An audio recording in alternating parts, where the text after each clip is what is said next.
Étudions maintenant le grand thème, être sous la loi ou être sous la grâce. 1. La loi. La loi est apparue dans l'Ancien Testament. Dieu donne des lois à son peuple et par les versets qui suivent, vous en avez les principales raisons.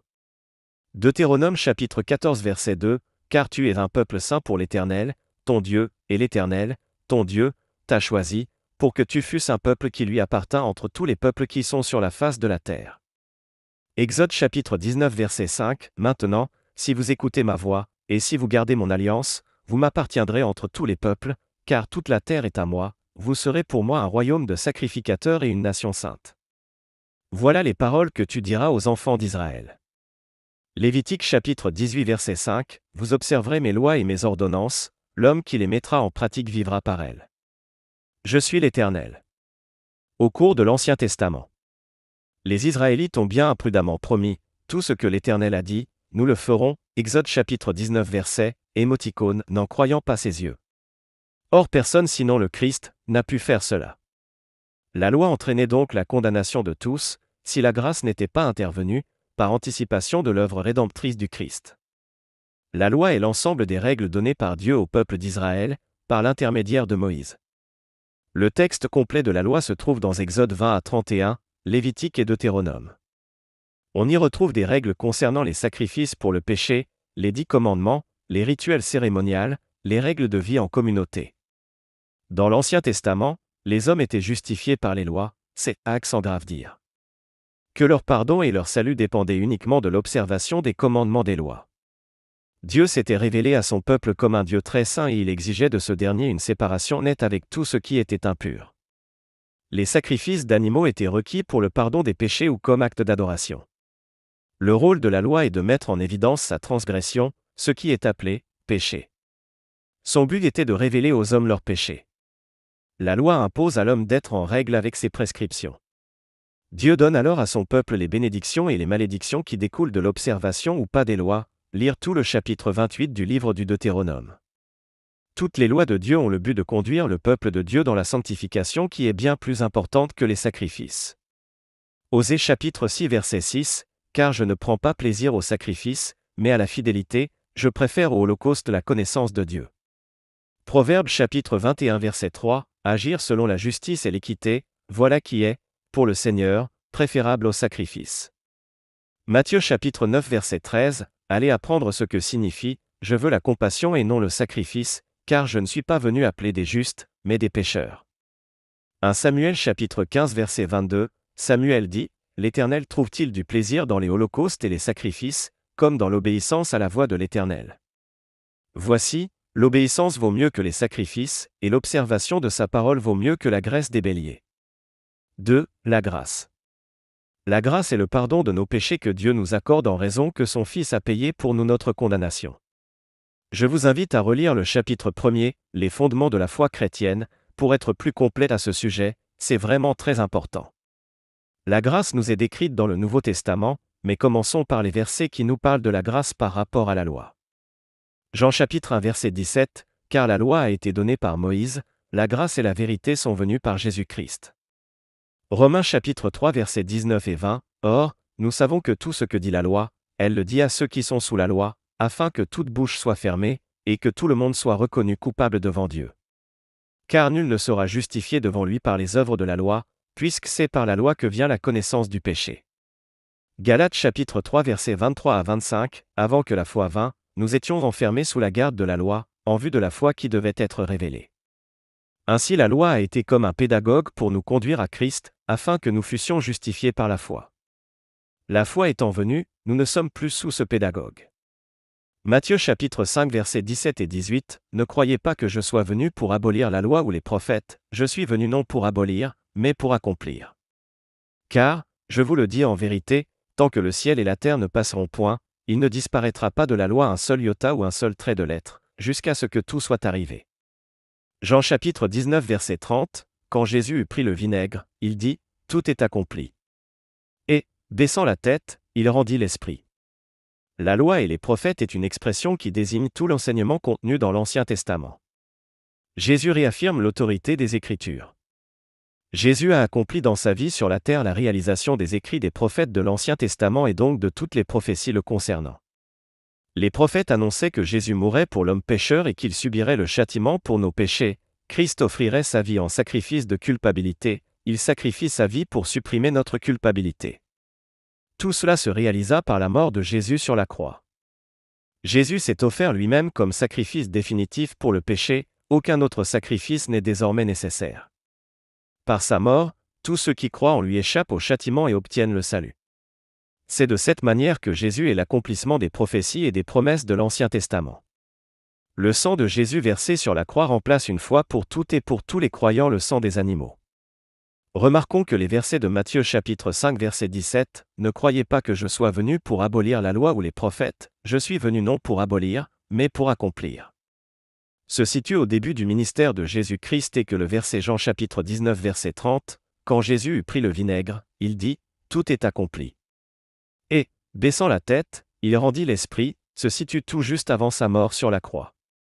Christ soulignait qu'il était l'accomplissement de la loi dans tous ses détails.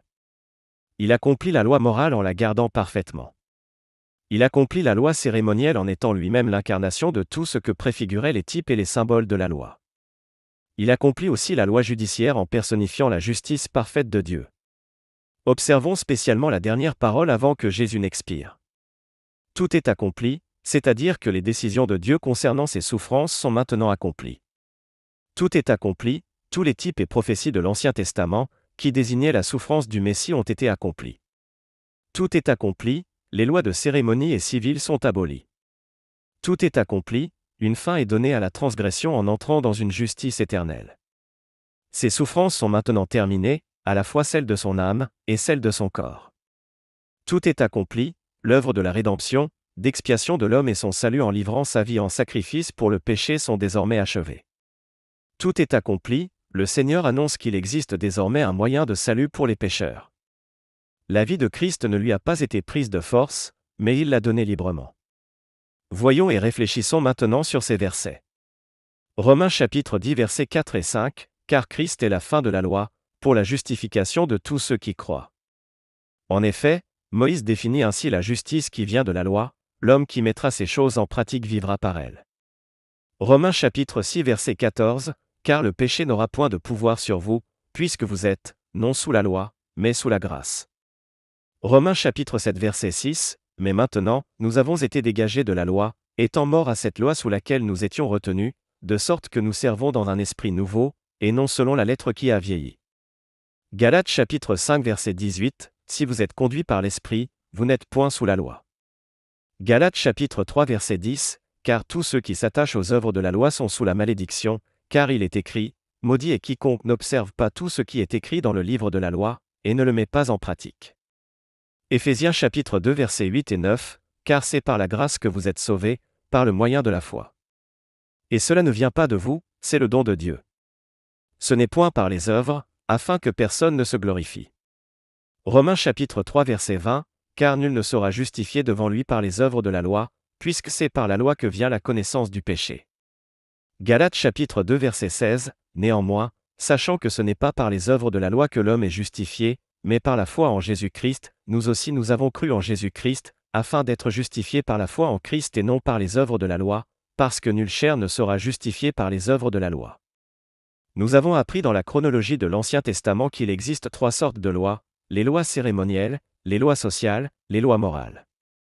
Il est évident que les deux premières ne sont plus d'application pour la vie du chrétien comme en témoigne en Acte 10, l'histoire de l'apôtre Pierre voyant une nappe avec les animaux dessus démontrant ainsi que l'on pouvait manger de tout, ce qui n'était pas le cas dans l'Ancien Testament, car Dieu dans ses lois avait bien défini les animaux impurs que son peuple avait pour interdiction de manger.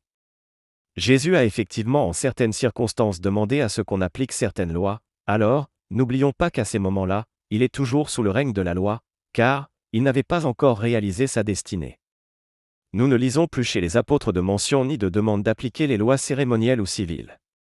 Dans le Nouveau Testament, les lois morales sont devenues notre sanctification, notre amour pour Dieu, notre amour pour notre prochain, nos actions à faire le bien. Nous ne sommes plus dirigés par des lois, mais par le Saint-Esprit qui vit en nous dès que nous avons accepté Jésus-Christ dans notre vie et que nous avons accepté son enseignement en le pratiquant. Par conséquent, celui qui croit en Jésus n'est plus sous la loi, il est sous la grâce. En Christ, il est mort vis-à-vis de la loi. le croyant est alors délié de cette dette. Dans ce sens, la loi a perdu son pouvoir pour le chrétien. Même si le chrétien n'est plus sous la loi, il n'est pas sans loi. Pour le démontrer, je vous invite à relire le chapitre 4 concernant la sanctification du chrétien. Il est tenu à des obligations plus exigeantes que celles de la loi, parce qu'il est sous la loi de Christ. Son comportement est inspiré, non par la crainte d'une sanction, mais par le désir ardent de plaire à son Sauveur. Christ est devenu la norme de sa vie.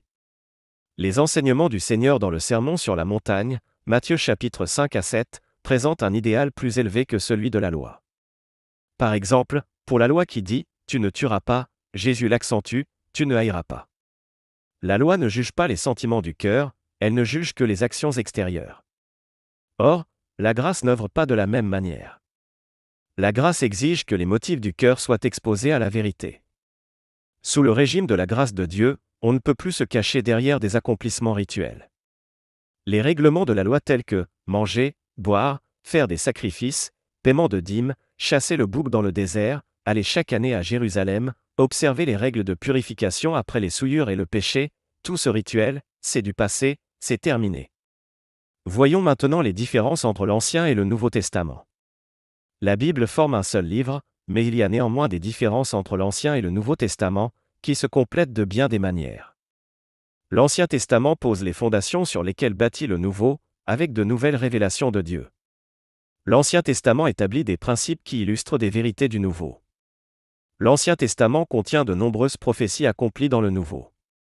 L'Ancien Testament raconte l'histoire d'un peuple, le Nouveau est basé sur celle d'une personne. L'Ancien Testament manifeste la colère de Dieu contre le péché avec quelques aperçus de sa grâce, le Nouveau montre sa grâce pour les pécheurs avec quelques brefs aperçus de sa colère. L'Ancien Testament annonce la venue d'un Messie, voir Ésaïe chapitre 53, révélé par le Nouveau Testament dans Jean chapitre 4 versets 25 et 26. L'Ancien Testament raconte comment Dieu a donné sa loi et le Nouveau montre comment Jésus, le Messie, l'a accompli, Matthieu chapitre 5 verset 17, Hébreux chapitre 10 verset 9, en mourant pour les impies que nous étions. Dans l'Ancien Testament, Dieu interagit surtout avec les Juifs, son peuple élu, alors que dans le Nouveau, il interagit surtout avec son Église, Matthieu chapitre 16 verset 18. Les bénédictions physiques promises par l'Ancienne Alliance, Deutéronome chapitre 29 verset 9, sont remplacées par les bénédictions spirituelles de la Nouvelle Alliance, Éphésiens chapitre 1 verset 3. La comparaison entre l'Ancien et le Nouveau Testament dans le tableau qui suit ne donne que quelques caractéristiques les plus marquantes de chacun d'eux. Ancien Testament, il apporte la connaissance de Dieu. Nouveau Testament, il apporte la connaissance de Jésus-Christ et du Saint-Esprit. Ancien Testament, la présence de Dieu est réelle dans le tabernacle. Nouveau Testament, la présence de Dieu par le Saint-Esprit est dans chacun des croyants. Ou dans le temple. Ancien Testament, règne de la loi. Nouveau Testament, règne de la grâce. Ancien Testament, le salut est destiné au peuple d'Israël. Nouveau Testament, le salut est pour tout le monde qui croit en Jésus. Ancien Testament, il annonce la venue d'un Messie. Nouveau Testament, Jésus-Christ vient sur terre et réalise les prophéties le concernant. Ancien Testament, il annonce diverses prophéties. Nouveau Testament, les prophéties sont réalisées ou sont encore à réaliser. Ancien Testament, le Saint-Esprit est réservé à des personnes spécifiques telles que les prophètes. Nouveau Testament, le Saint-Esprit est pour tous les croyants et habite en eux. Bien-aimés, il est très important de lire la Bible, car il s'agit de la parole de Dieu. Nous avons là une grande bénédiction afin de connaître notre Dieu et notre salut par Jésus-Christ, notre Seigneur et Sauveur. Dans la parole de Dieu, il n'y a pas d'erreur, par contre chez l'homme soit-il appelé homme de Dieu, il ne reste qu'un homme avec ses qualités, ses défauts, il n'est pas infaillible, incorruptible, parfait. Tout ce qu'il dit, tout ce qu'il fait, doit être examiné par ce que dit la parole de Dieu. Cette dernière nous protégera des fausses doctrines, des faux pasteurs et consorts et sachez bien qu'ils sont très nombreux. L'Esprit Saint ne peut qu'agir en vous si vous avez une bonne base d'un minimum de connaissance des Écritures et surtout dans votre volonté de plaire à Dieu dans tous les domaines de votre vie. Que notre Seigneur vous bénisse particulièrement vous et votre famille, que Dieu vous fortifie par sa parole et que son esprit repose en vous. Bien fraternellement, Dominique.